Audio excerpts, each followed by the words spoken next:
Hey everybody, welcome back. We're going to have another environmental science lecture today that covers, in this case, industrial agriculture and the food supply. We've been covering a lot of different subjects, but the food supply is where the rubber really meets the road with human beings on planet Earth, because that's where we get our sustenance from. That's where we connect to the Earth directly. Besides just not only giving us housing and a place to live, it actually gives us what we need to survive as human beings. And so that's what this lecture is going to be about. I think you're really going to enjoy it. A lot of people don't know where their food comes from. They don't really even think about it. They're just kind of glad when they get their hamburger or whatever it is that they're trying to get at a restaurant. They're just glad to have it. They don't think about what's behind it. They don't think about whether or not the farmers are making money. They don't think about any of that stuff. They're just glad they have the food. So we're going to talk a little bit about this, and we're going to realize as we go through it, by the end, there's problems, and those problems are building up. And so the question is going to be, is there any solutions to these problems? So I hope you'll enjoy this one, and then like I said, we'll pick up that theme in the next lecture where we talk about possible solutions, which might fit the lifestyles for many people. All right, so let's start talking about food itself. So here we have a central case study, transgenic maize in southern Mexico. So corn or maize originated in Mexico about 9,000 years ago. In fact, here's a map of Mexico here, and it is commonly believed that it started right around in this area in the Oaxaca region of Mexico. So Mexico is the home to many what we call corn land races. Now, a land race is a locally adopted domestic variety. So there are many different varieties of corn in Mexico. There's not just one. There's, as we look down here, we can actually see pretty rapidly, there's a whole series, different colors, different types, that have different size kernels, everything, right? There's a tremendous amount of difference. In 2001, genes from a genetically modified corn appeared in traditional maize or corn. So here we have a situation where something that's genetically modified, something that's created in a lab, has left the lab, has gone into the field, and now that field is now reproducing with what is traditional and what is native to that area. Okay, so that was detected in 2001, and of course those transgenes are from the United States. So it's genetically modified corn that has reproduced itself and commingled itself with traditional Mexican corn in the very area where corn originated, right down in here. And by the way, what this is showing you is two different varieties of early corn that are adopted to different environments. And so the pink is one region, and the blue here is another. And this is where we think corn came from, about 9,000 years ago. So these transgenes came from U.S. corn, and we call these things, by the way, genetically modified organisms, or GMOs. So these are organisms whose genes have been directly manipulated by human beings. Okay, in other words, this is where United States, where American scientists, in the case of corn, sought out to create a type of corn that had certain characteristics, and they didn't just breed it, but they actually went in and changed the genes itself using advanced biotechnology. Okay, so these GMOs could contaminate native crops, and in fact, they can even outproduce them and completely take over. And the impact of genetically modified corn is difficult to assess because we're in the middle of doing this experiment on ourselves. Once we've done the experiment, it's actually very difficult to dial it back. But you can understand why people might want to do this. For example, if we read this sign over here, it says insect-resistant maize from Africa, insect-resistant maize for Africa. So the purpose of this is to create a type of corn that doesn't require a large amount of pesticides. So it's a pest-resistant type of corn. And so who can argue against that, right? Well, we'll see how you feel about it at the end of this lecture, okay, and the end of the next lecture as well.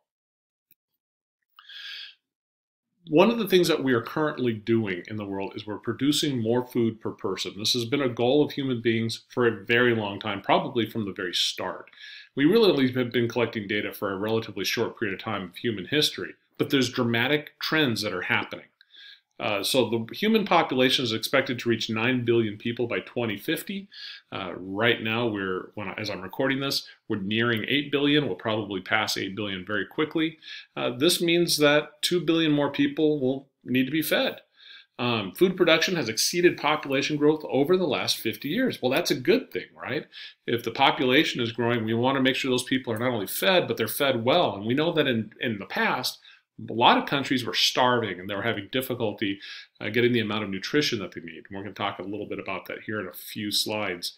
But what we're seeing is a dramatic improvement in the lifestyles or the food availability for a lot of people across the world. So as that population increases, that means that there's going to be plenty of nutrition ready for them, hopefully, right?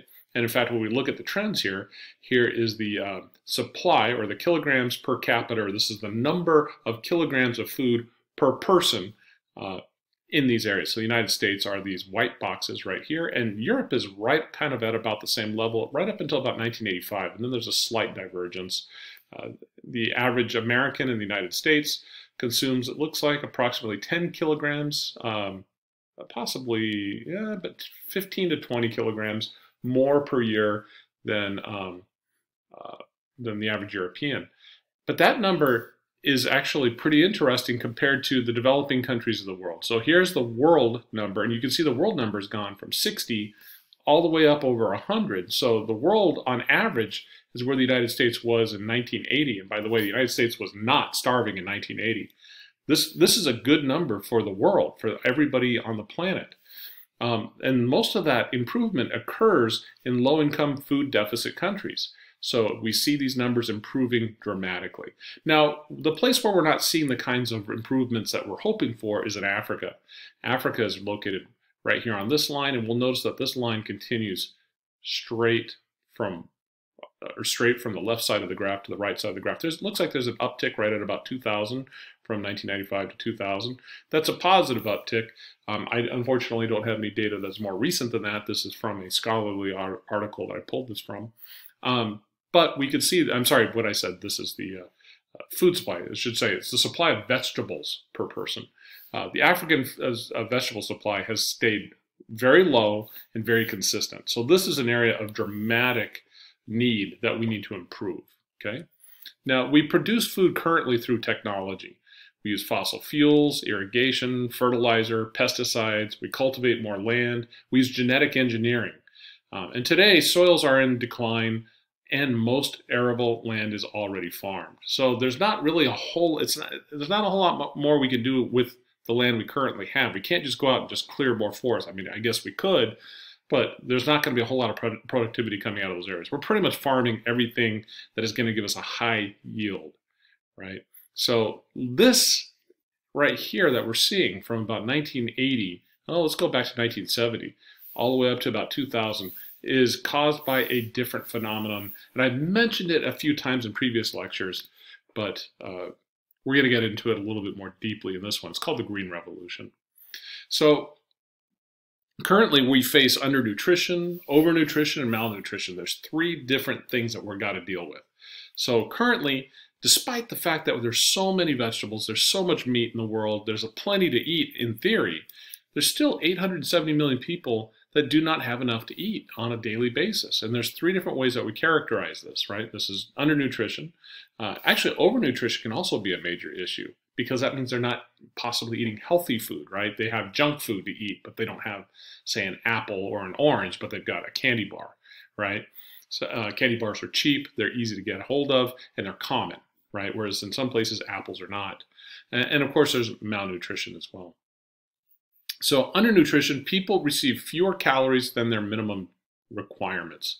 So due to economics, politics, conflict, and inefficiencies in distribution, this can happen, right? I mean, if you happen to live in an area where you have a good market economy, it's really easy to get food if you have a job, right? Or if you're connected into that economy well. If you have some type of socioeconomic disadvantage, it could be difficult to tap into that. You might be subjected to that undernutrition situation.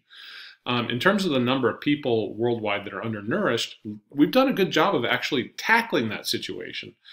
This is the number of people who are undernourished in 1991. It's about 1 billion people. And we can see that the number has steadily declined. I mean, it has moments where it goes up. In fact, the reason why this went up is because food prices dramatically went up at this time. Some people argue that this was inflation. This was also a period of time called the Iraq War, when the US dollar, which was the reserve currency of the world, was being printed very rapidly by the United States government to finance that war and to increase the deficit. But as the war kind of teetered off, we'll notice that there's a resumption back to that trend line, and the numbers went back down. And recently, there's been a little uptick again. But overall, the trend is down. The other positive thing that is happening is while this trend from 1 billion down to 800 million has gone down, right? The population of the world has gone up. So the overall percentage of the population of the world that is undernourished has gone down dramatically. Okay, so most undernourished live in developing countries, but 50 million Americans are what we call food insecure. They don't know what food they're going to have, and they can be subjected to this type of stress very, very quickly. So food security is a guarantee of an adequate, safe, nutritious, and reliable food supply. Undernutrition has decreased since the 1960s dramatically, as shown by this chart. So food security is an issue that you're going to hear about quite a bit. It's a major political issue. It's going to be a political issue forever, as far as I can tell. And people are really concerned about making sure that people have that guarantee of safe, nutritious, and reliable food. Okay. The drop in undernutrition is due to the falling cost of food. So, food prices have been rising since 2002 on average. And so what we're looking at here is the global food prices on the uptick. This is from an article that I found online, and this shows an index for the global food. What this index is from a scale of basically it starts at 100. That's the base, and the way that this works is they took the food in 2002, whatever the food price was, and averaged the food price from 2002 to 2004, and they said we'll call that 100.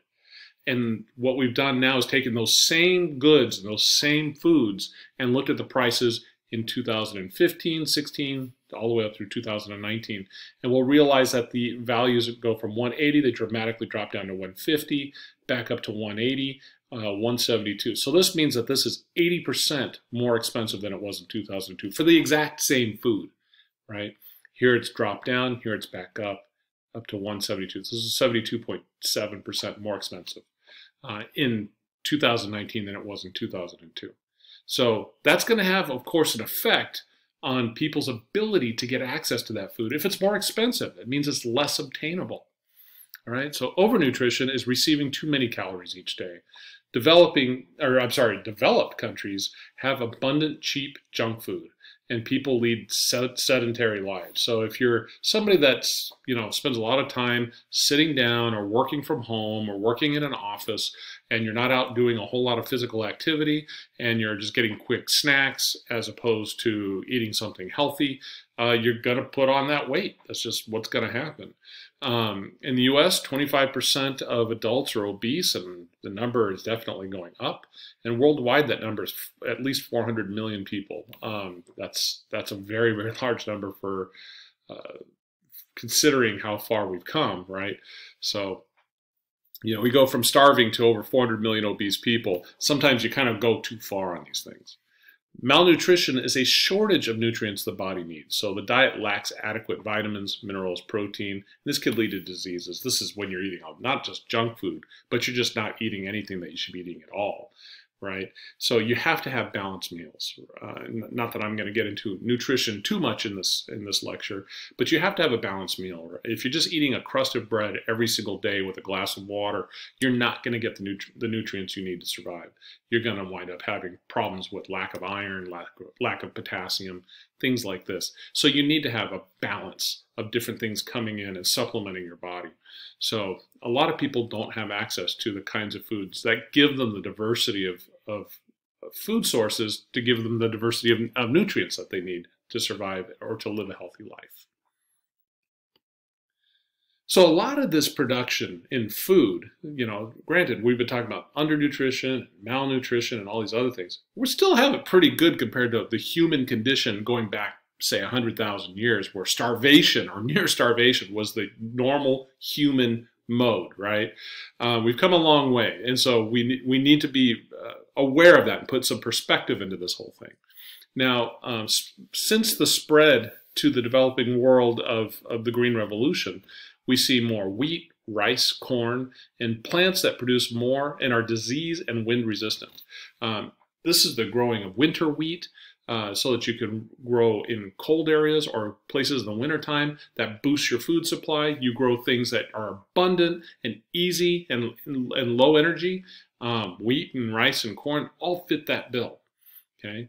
Now, a person by the name of Norman Borlaug won the Nobel Prize in 1970 for his work. And some of the things that he figured out how to do through his work in working in developing countries was to deploy wheat, rice, and corn and other crops using different techniques that we're going to describe a lot actually in this lecture, so I don't want to kind of jump too far ahead. But just to say that the Green Revolution, which introduced these concepts, produced huge yields. So here we see the wheat yields in this case in Mexico. So Mexico in 1950 was producing a wheat yield of approximately, well, just under, so let's call it 800 kilograms per hectare. And today that number is closer, well, I mean, at one point it was up at 5,000, right? So this is a huge improvement, well over 4 times. In terms of India, it's gone from about, call it 700, right up to, I guess this looks like it's about 2,500. So this is a tripling. The same thing has happened in Pakistan. So these are places that historically have needed better nutrients and better access to food, and the Green Revolution delivered that. So let's look over here. Developing countries were able to double, triple, or even quadruple yields. India went from importing grain to exporting. So this is the Indian graph right here, and we can see that trend shows that there's tremendous productivity. What does that mean? Does it mean that they're planting huge fields and getting tremendous amounts of grain out of it? No, it means that the productivity in the very same fields they were getting before have increased by that much. So you don't have to plant more fields. I mean, you can, but you're going to get more food out of what you are planting using these techniques. That's what the Green Revolution was all about. There are positive and negative effects, so there's mixed consequences. Now, the positive effects on the environment, for one, it prevented some deforestation and land conversion. So if you're able to produce a large amount of food from existing farms, it's not really necessary, or there's not a major economic push to move out into the forest and to cut down more forest unless you absolutely had to. So you might be able to preserve part of that forest and maintain the current farms. And it preserved biodiversity and ecosystems in some areas. So there's some positives. But it also depends on some other things. It depends on heavy use of synthetic fertilizers and chemical pesticides. So in other words, this is going to the local chemical plant, Dow Chemical, or one of the other large chemical producers, and dousing your field with these chemicals. It also required a large amount of irrigation. And if you've already gone over the video on soils, especially on soil degradation and conservation, then you know the importance of proper irrigation. And if you do it improperly, you can have some serious issues, not only with the growth and the yield and the production, but also with the sustainability of that field. And then, of course, fossil fuel powered machinery came in as well. So people were no longer coming out picking corn. They were no longer coming out and planting it and using their fingers and their hands. It's all using a machine. So that has a carbon footprint that is playing a role as well. From 1900 to 2000, the cultivated area increased 33%. So that's a 1/3 increase of the cultivated area. So that's not a huge increase in the size, while the energy inputs increased 80 times. So that's an 8,000% increase, right? Whilst the land has only increased in 33%. Now the production is overwhelming. We are producing a massive amount of food. Some of it we don't even eat. We're going to get into that here in a little bit. A lot of the food we produce is actually for other purposes, and it's not really used as food. So we'll talk about that in a little bit. Another negative consequence exists on natural resources, such as the increase in pollution. And of course, it turns out it's really hard on topsoil. So loss of topsoil and soil quality. Again, go back and watch those soil videos. And if you look at the soil videos, you'll recognize that I have a couple of links in there to a couple of wonderful speakers.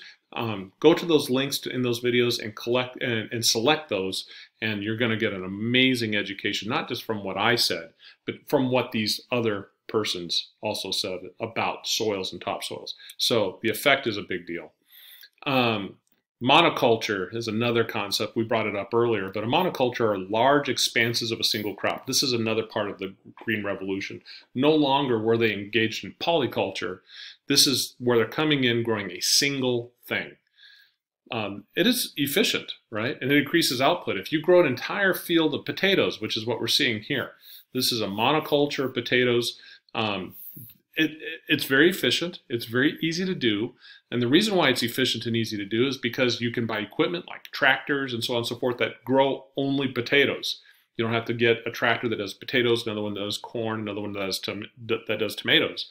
You can just grow potatoes and you can absolutely make a good income doing this. All right. But it does devastate the biodiversity of that area. I mean, if you look out in this field, aside from that little group of weeds that we see out here, this is row after row of the same crop as far as the eye can see. They're probably going to hit it with some type of herbicide, but for the most part, they're growing nothing but potatoes in that field, and everything else in that field is unwelcome. All right, so this is a monoculture. And when that happens, plants are more susceptible to disease and pests. If you crowd anything of the same species all together, you know, this is basically a city of potato plants, right? There's just this big, you know, row after row after row. And if you crowd anything, whether it's people or plants or pigs together into a single small area, you're going to wind up with a lot of diseases of that thing surrounding that area and the pests of those things, right? If you have a lot of, you know, if you send a lot of kids to daycare or to a K through 12 institution, what will happen is the kids will go there and they'll just pass around those diseases one to another. These plants are doing exactly the same thing. And all the pests that are attracted to these plants, they'll show up year after year, and those numbers will increase year after year. Another consequence of the Green Revolution is that the human diet has narrowed considerably as a consequence of it. It turns out 90% of our food comes from 15 crops and 8 livestock species. So basically 23 things. Many people are unaware of the fact that we're basically eating the same 23 foods 90% of the time in some mixture or variety. Okay. And we'll get into what those things are for the most part here in a few slides. But a lot of people don't really think about that. They think that they are diverse in what they eat, but in reality, they aren't. Yields in some Green Revolution regions are now starting to decline. A lot of that is due to poor stewardship of the soil. So the Green Revolution has had some dramatic effects on the food supply. And some people look at the food supply and say, there's so much food that maybe there's other things we can do with it. And at the same time, we're doing stuff with it, we could take care of farmers in an economic way. And that led to the rise of biofuels in a large number of countries in the world. In the United States, it was a huge subsidy system that went into place. Other places you can function without the subsidy system, but the United States, they've been using it for years. What is a biofuel? So a biofuel are fuels derived from organic materials, and they're designed to replace petroleum in engines. So here we see a bus. This is a double-decker bus, and in this bus, this is running on biogas, right? A common biofuel, it turns out, is ethanol. Most people have heard of ethanol, a biofuel derived from corn. In 2007, subsidies doubled production. And we have a tremendous amount of ethanol in the United States. It's blended into most of the gas that we find at most of the pumps. It's designed, it's intended to reduce the amount of pollution that comes out of the tailpipe. In other countries, you can get up to 85% ethanol. It's called E85, where it's 85% ethanol and 15% gasoline. This is really common in countries like Brazil, for example, where there's a tremendous amount of ethanol thrown off as a byproduct of their sugar industry. So by combining a little bit of gasoline with the ethanol coming out of the sugar industry, you get a very good self-sustaining or economically sustaining fuel source for your transportation fleet. Food prices have, as a consequence of this, increased, right? Because farmers are no longer selling corn for the purposes of food, they're selling it to make ethanol. And so if you have less people or less food, but this number of people are increasing, that tends to drive the prices up. So as a consequence, farmers then chased after that higher price. You know, they planted biofuels, not food crops. And as a consequence, certain places, a lot of places, riots erupted in many nations from 2007 to 2013. And these riots, some people even argue, played a major role in an important geopolitical event called the Arab Spring. There's a lot of stuff going on with these riots. Studying biofuels, I'll tell you this right now, an entire book could be written on what happened from 2007 to 2013, and we still are dealing with the ripple effects of a lot of this. However, that is definitely a place where a lot of our current food supply winds up, is in gas tanks. And there's always this ethical question of, if we have people that are underfed, should we be burning it in things like this biogas bus, right? It's an interesting question, and a lot of people have these ethical dilemmas no matter where you go. All right, so one of the things that we want to work towards is sustainable agriculture. And we talked about sustainable agriculture in our last lecture, in our last two lectures, in fact. So sustainable agriculture is agriculture that does not deplete soils faster than they form. It does not reduce the amount of healthy soil. It does not pollute the water, and it does not decrease genetic diversity. In fact, it should increase the level of genetic diversity. To give you an idea of how a good sustainable agriculture experiment or a good sustainable farm should operate, or what it would look like, here's an image that we see right here. Here we see rows of different plants. Sometimes they're intercropped, right, with different things, but nowhere, shape, or form is this all a giant monoculture. And this will be rotated around year after year. And so these are students that are learning how to do sustainable farming. Other things that we're doing is no-till farming and other soil conservation methods that help make agriculture more sustainable. We're working hard to reduce fossil fuel inputs and pollution. And in many ways, we're using new approaches that move away from the industrial agriculture model. So the Green Revolution, while it gave us a good shove into the direction of getting people fed and getting the economy going so that people can actually do other things besides just worry about their own existence, worry about their own surviving, right? Now, all of a sudden, they're able to produce other things in the economy.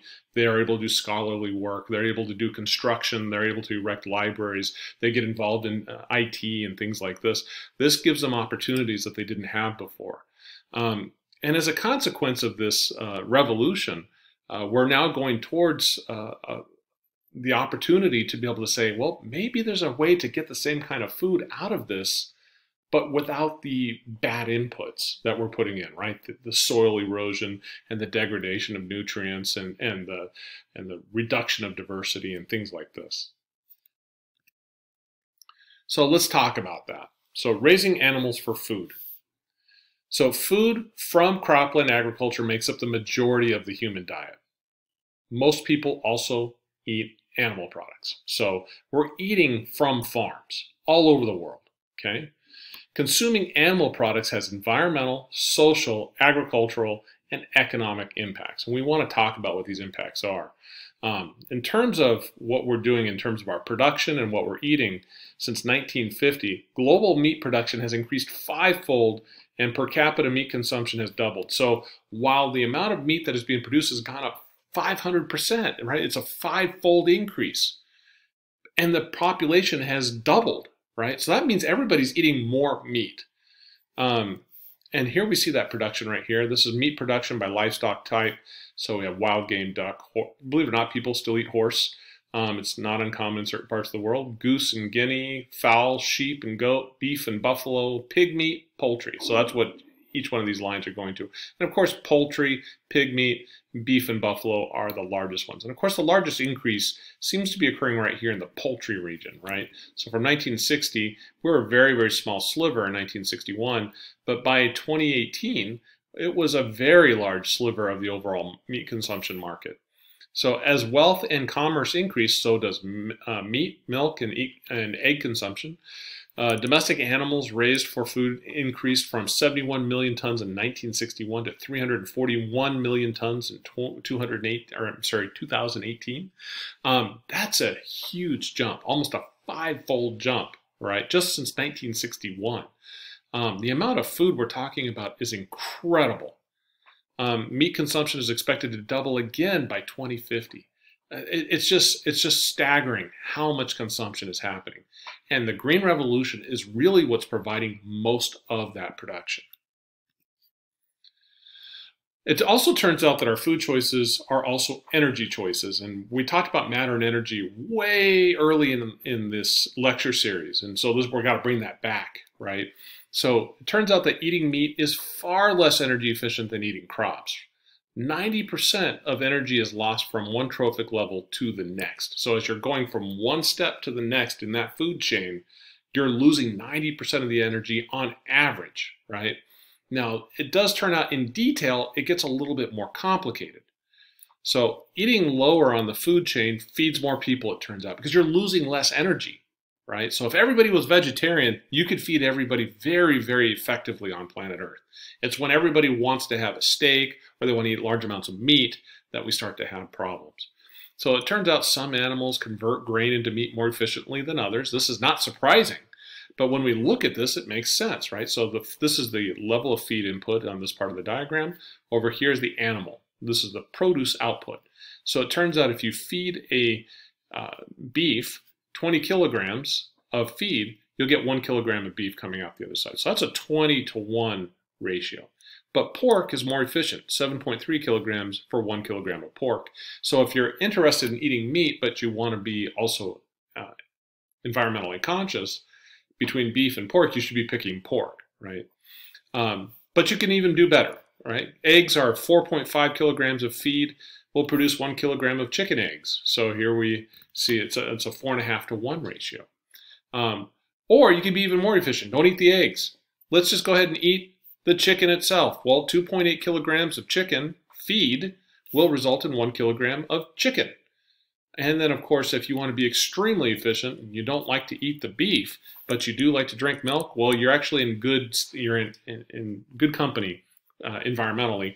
1.1 kilograms of milk or feed into the cattle will produce 1 kilogram of milk. So there's a very high level of efficiency if you're going to drink milk versus if you're going to eat the cow itself. Okay. So it turns out producing eggs and chicken meat requires the least space and water, so it's efficient. Producing beef requires the most, so that's what we see here in this chart. Foods from different animals have different ecological footprints as well, and we're going to talk about those.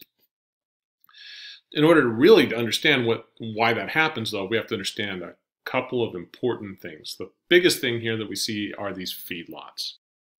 So feedlots are factory farms, also called concentrated animal feeding operations, or CAFOs. These are huge warehouses or pens that deliver food to animals living at extremely high densities.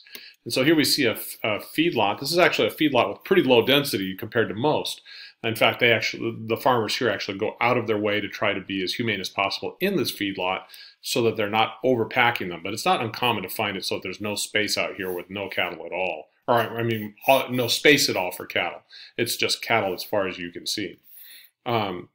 What this does is it increases production and lowers costs. So you bring this cattle in here, you feed it, you keep it sedentary so it puts on large amounts of weight. It can get quite heavy, and it allows you to get more weight onto the cattle, and therefore get more meat per unit or per head of cattle. Over half of the world's pork and most of the poultry come from feedlots, and 45% of the global grain production goes to livestock. So this is a tremendous amount of food that is just going to feed cattle, right? Whether most of it beef, but it could also go to pork, it could go to chickens, it can go to other things. It does turn out there's some environmental benefits. It reduces grazing impacts on the land. We talked about the impact of grazing on soils. And the manure, of course, can be applied to the fields as fertilizer. So here we see all this manure. They're actually walking around in their own waste. there's significant issues with that. And this is that issue. Feedlots produce huge amounts of manure and urine. This stuff pollutes surface and groundwater and can lead to eutrophication. Usually there's large wastewater lagoons on a lot of these farms to kind of deal with that, to accumulate this waste. This is pretty toxic stuff, quite frankly. They're basically large toilets, and here we see an image of a farm, and here we see the wastewater lagoons just full of sewage. It has not only does it have the manure and the urine, but the urine has large amounts of pharmaceuticals in it because these cattle are in close confinement on these feedlots. You see that here and you see it here. And so you got to give them antibiotics. And so these antibiotics also wind up in these wastewater lagoons. So this is some pretty nasty stuff.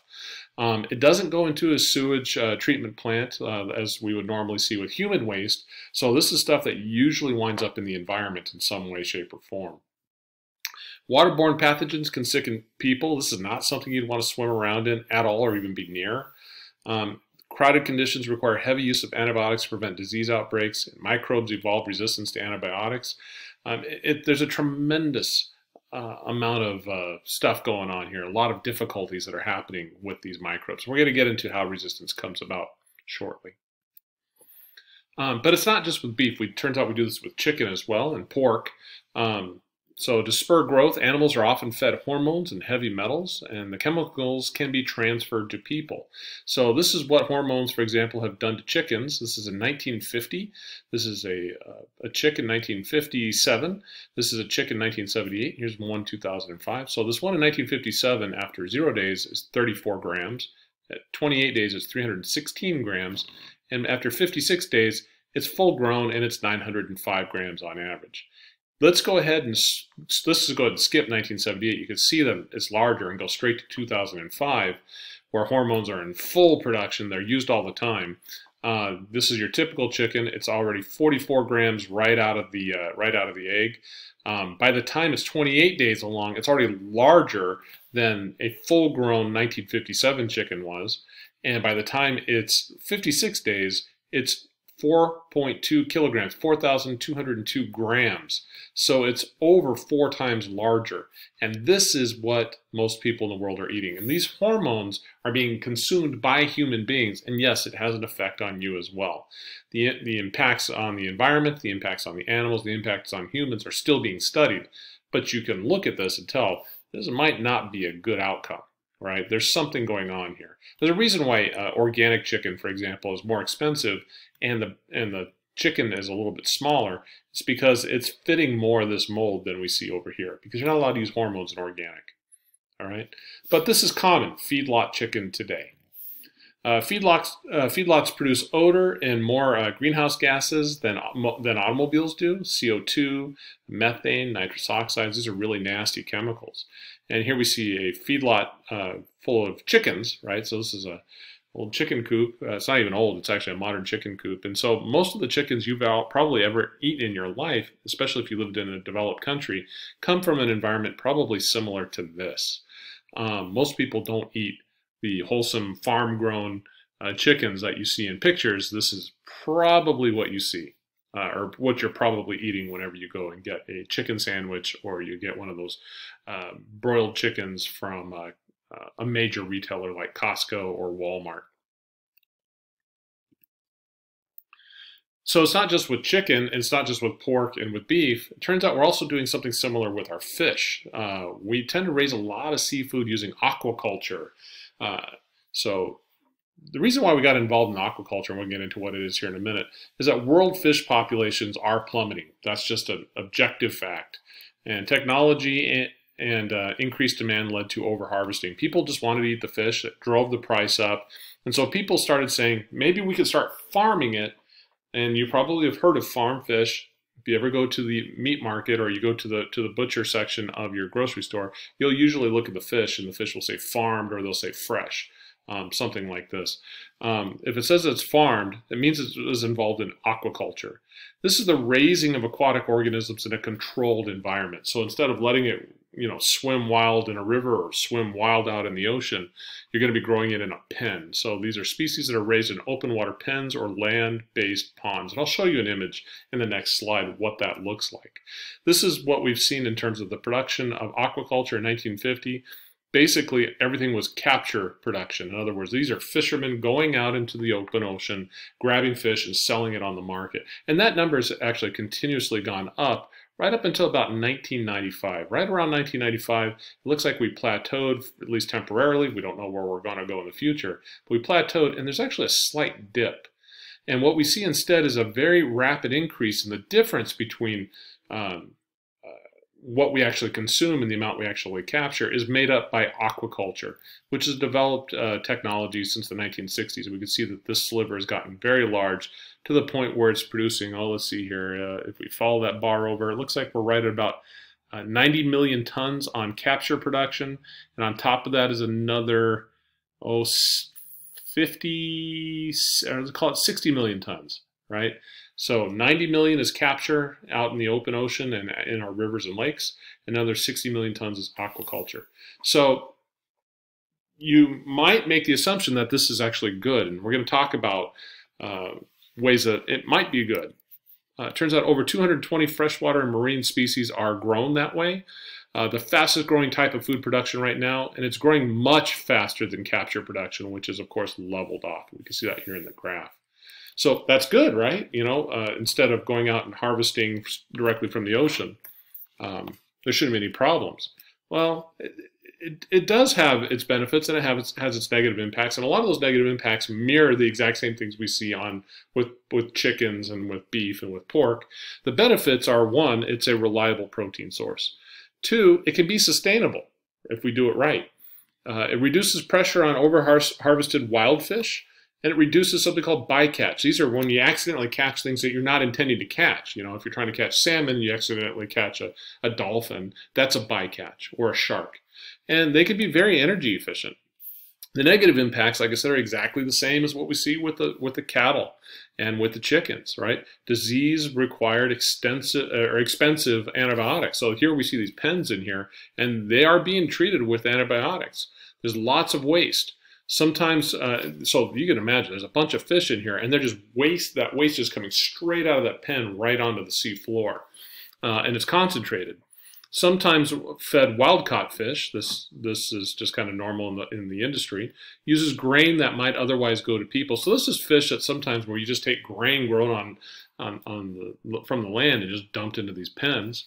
And of course, escaped fish may introduce disease or outcompete wild fish in the area.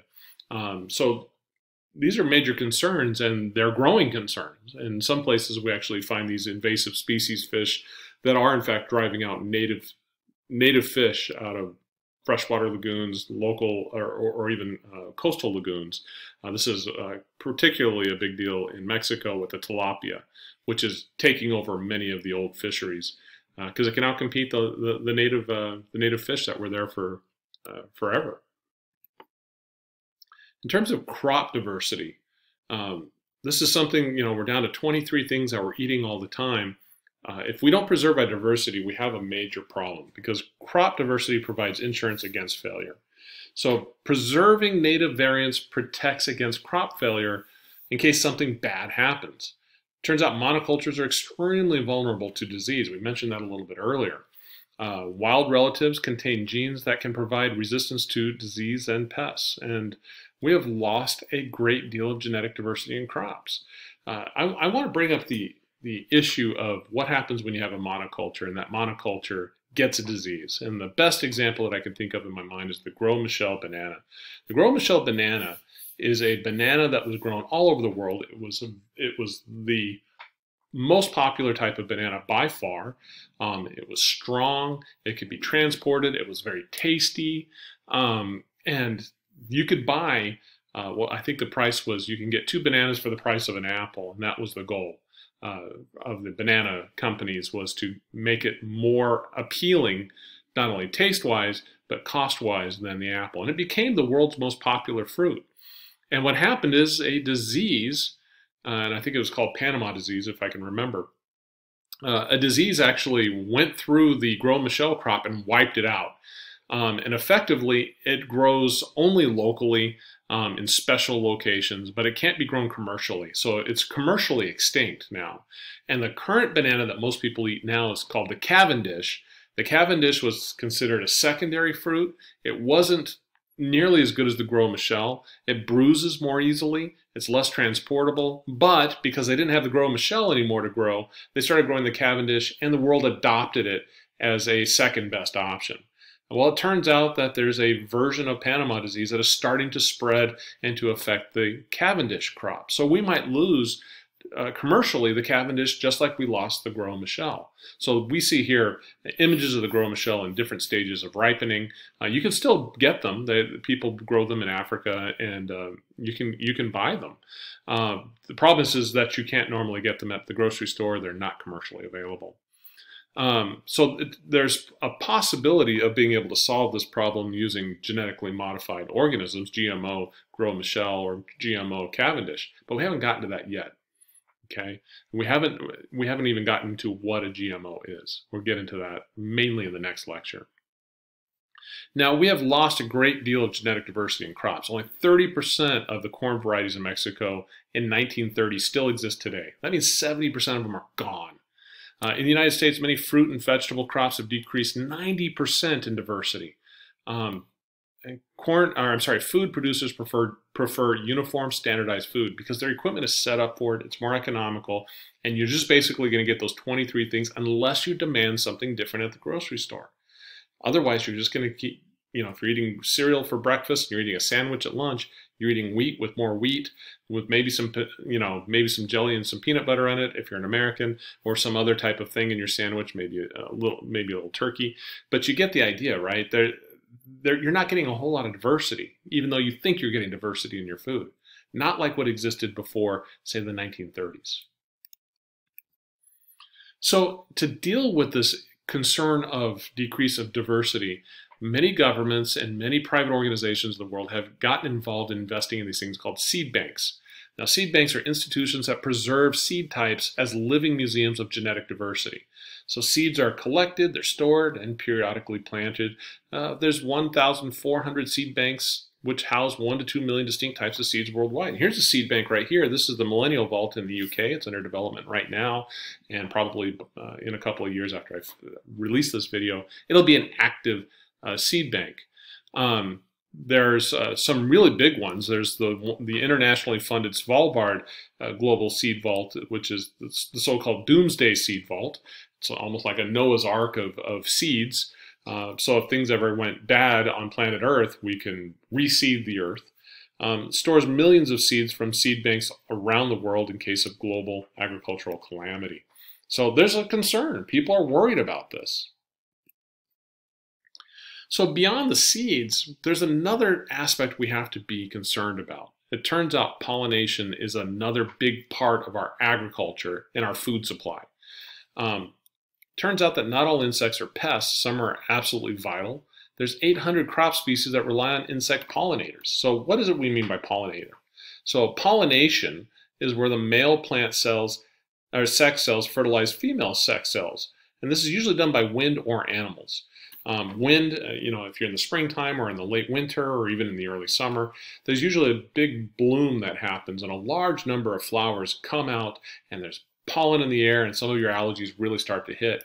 And you can feel it. That's all that pollen in the air as these plants are trying to reproduce. The pollination can happen by wind or by animals. So some animals or some plants kind of manipulate animals to do their work for them, to do the pollination. And so here we see, for example, a pollen-covered honeybee that's going bee to bee. It's collecting pollen. It's feeding a little bit on the nectar, but it's going from flower to flower doing this. And as it does it, it's transferring these sex cells, these male sex cells, from one plant to another.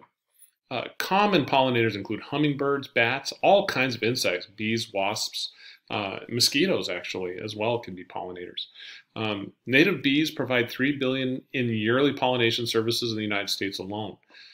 So without the pollination, you're not going to produce a lot of, most plants don't produce unless they've been pollinated. They don't produce any food. So this is a big deal in the food supply.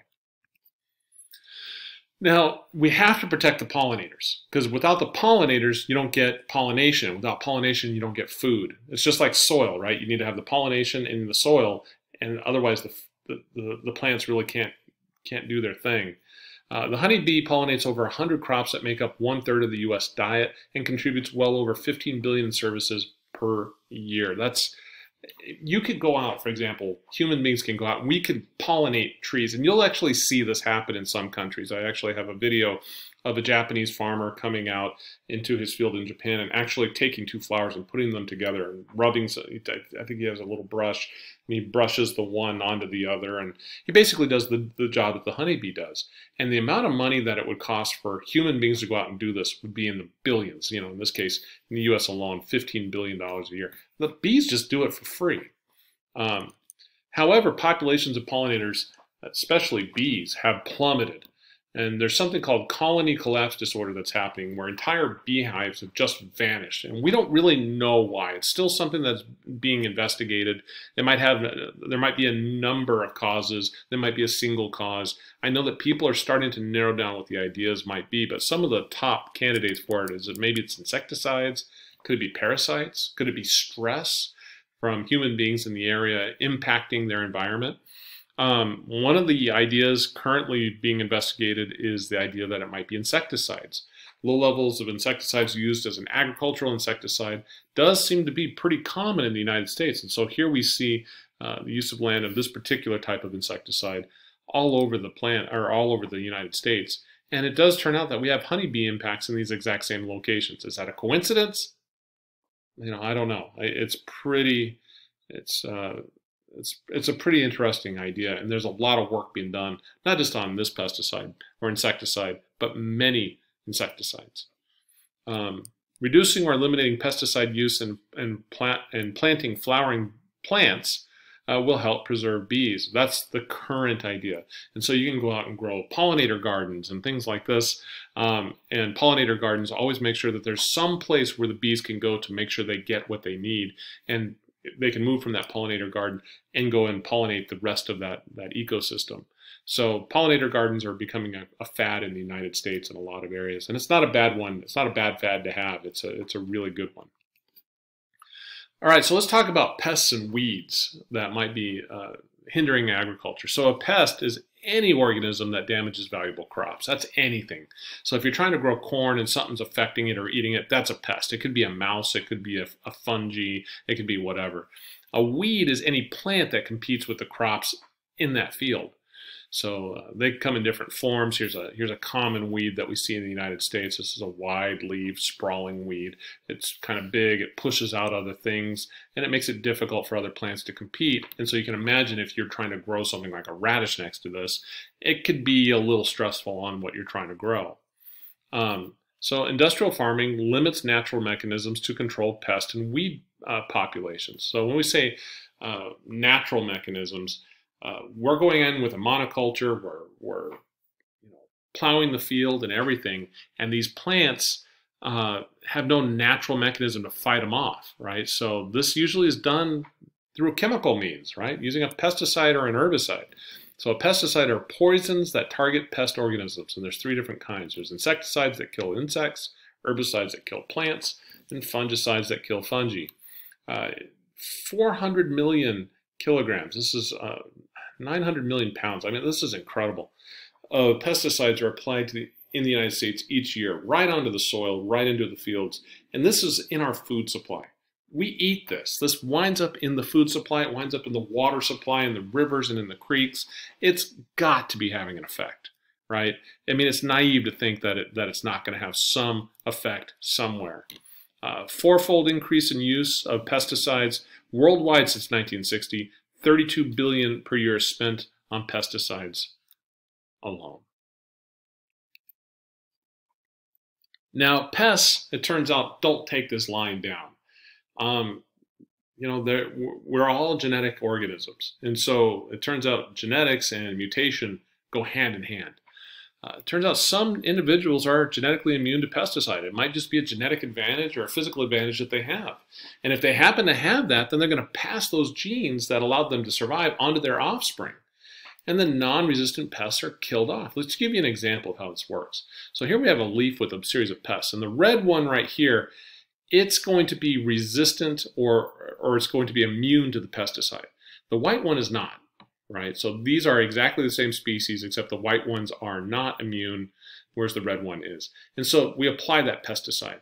And so on that leaf, we now have a immune one that survived, right? It was just this one. Then the former ones might only have 2 of them that survive. And then they reproduce. And so after that reproduction, you can see immediately there's an increase in the number of specimens that are immune to the point where it's 50-50. You apply another pesticide to it, it wipes out the non-immune ones, preferentially. The ones that are immune aren't affected, and now they become the dominant species in that area. So that pesticide is no longer working. If anything, it's helping the immune group improve its chances of survival by wiping out its competitors, right? So pesticides stop being effective, and it creates something called the pesticide treadmill. So chemists change chemicals or increase toxicity to compete with resistant pests. So to wipe these things out, these ones that are resistant, you got to use something even more nasty than you had before. So pesticides are getting worse. They're getting stronger. They're getting more powerful, and they're doing more damage, right? It's not becoming safer. It's becoming less safe over time. Over 586 insect species are resistant to 330 pesticides now in the market. Pesticides also kill non-target organisms, including predators and parasites of pests. So things that would normally wipe them out, sometimes you use a pesticide that would normally take this thing out, and then the pesticide kills what would have taken that out. So that helps it too. Again, it enhances its survivability, the exact opposite of what you're hoping it's going to do. And as a consequence, pest populations become harder to control over time. This is the exact opposite of what we're hoping. It turns out nature's very good at dealing with pests as long as you don't have a huge concentration of monoculture in an area. If you have diversity, you're able to deal with this very effectively. One of the ways that nature does this is through biocontrol, and human beings can take advantage of biocontrol. So biocontrol is a strategy that uses a pest predators or parasites to control the pest. So under biocontrol, this is where human beings are coming in and doing it. Nature, of course, limits things because if you have enough food, what happens is then the carrying capacity of a predator goes up and the numbers then come up and match that, and it eats that food supply back down. And so it's constantly keeping the ecosystem from getting out of whack. So parasitoid wasps are commonly used group of biocontrol agents, and what the parasitoids do is they're wasps that come in, they lay their eggs in insect hosts. Those insects, they're then killed when the babies come out, and that reduces pest populations without chemicals. Another thing that is kind of interesting is what we call BT. I can't even pronounce that, but it's called BT in the industry. This is a soil bacterium that kills many caterpillars and some fly and beetle larvae. It's a really interesting bacterium, and a lot of plants coexist with this bacterium, and we're going to get into BT a little bit in the next lecture when we get into genetic modification. But this is a very interesting one. It is risky to introduce an organism from a foreign ecosystem into a new ecological context, however. So, you know, here we see a ladybug that's munching on all these aphids right here. It naturally eats them. But the ladybug has been intentionally introduced into large areas of the world because it eats aphids, but it's not native to that area. And in some places, it's become a pest. It's become a problem in and of itself, and it actually outcompetes other positive ecosystem participants in those areas. So one of the ways that we can deal with this is by using different, different techniques, right?